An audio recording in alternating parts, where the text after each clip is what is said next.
Starting the season, man. How good do you feel about your defense going in? Well, we're excited just to be on the field competing against somebody other than ourselves and see what what improvements we've made over the end of the year last year and see how some of these changes helped us trying to be more multiple in everything we do and give the quarterback more looks. So we just got to see how it works, but our players have been good, and like I say, we'll see Saturday. Seems like you're pretty young in some spots, playing a lot of fresh players in backup spots.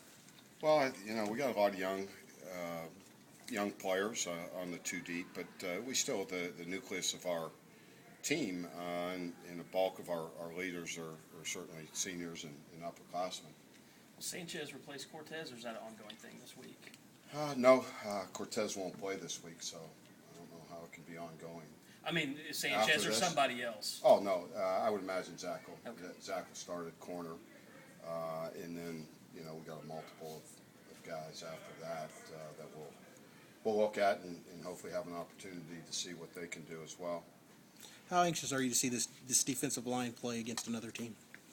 Well, again, we have to be better up front. We're trying to become more productive with our front, give them more opportunities to be productive. So, hopefully, that'll pay off come Saturday and trying to get them in positions to make plays and not just take up blocks.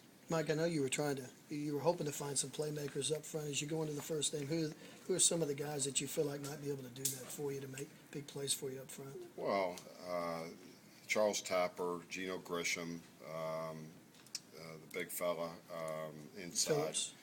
Jordan Phillips. Hopefully, we'll get Quincy Russell some work, and then some of the other guys are going to have to, fill in. Chaz Nelson. It's going to be a committee.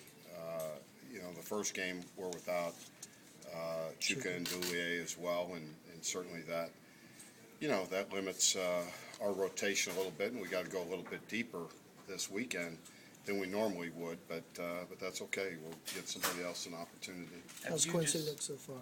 Quincy's getting better.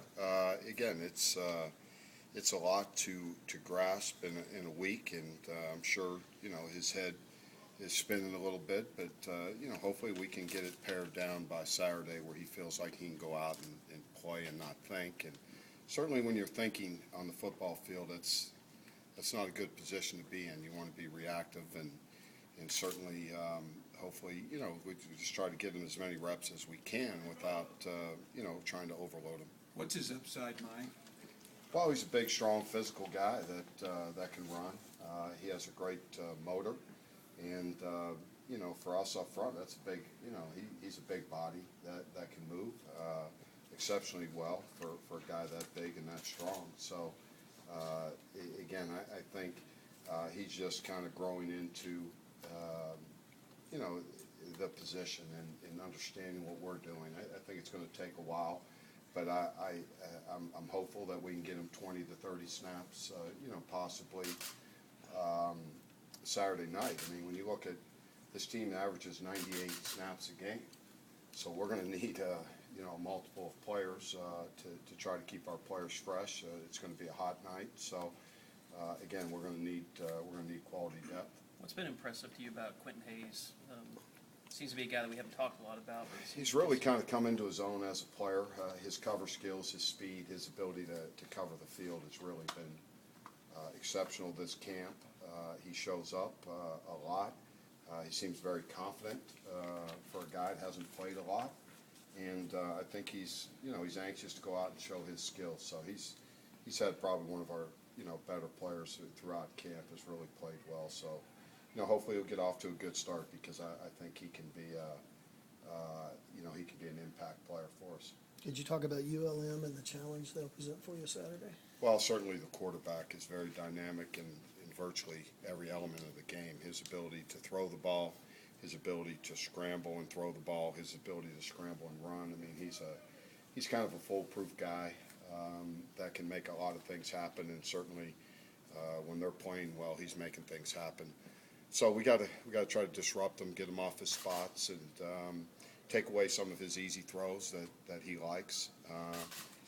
Again, you got to disrupt him to disrupt the tempo of their team.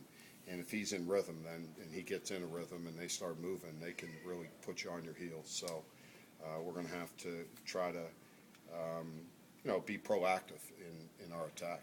I know you said you don't want to overload Quincy. Can you talk a little bit about that process? I mean, you try and get him in the film room a little bit more than other guys, or you just try and not give him too many reps to No, I wear him mean out? he has the whole package. It's just trying to, again, you can't practice him so much where he's not going to be able to function. But you try to bring him along and certainly try to let him understand certain concepts of our defense and the way they operate. And Coach Montgomery's done a great job, and Jerry's really mapped it out how we need it to go, and we feel like he's picking things up well. At a tackle position like that, is that a little bit less, I don't know, expansive than maybe a linebacker? Or? Probably, you're either going north, east, west, north, south. Mm-hmm. I mean, there's only a certain amount of techniques you play, whether it's over the guard, whether it's over the center, whether it's in the gap. I mean, it's football to him. But conceptually, there's a lot of calls that go along with our defense and understanding, am I going left, right, or straight? So that gets complicated for some, for any young player in the system, understanding exactly, where our calls are and why they're the way they are. So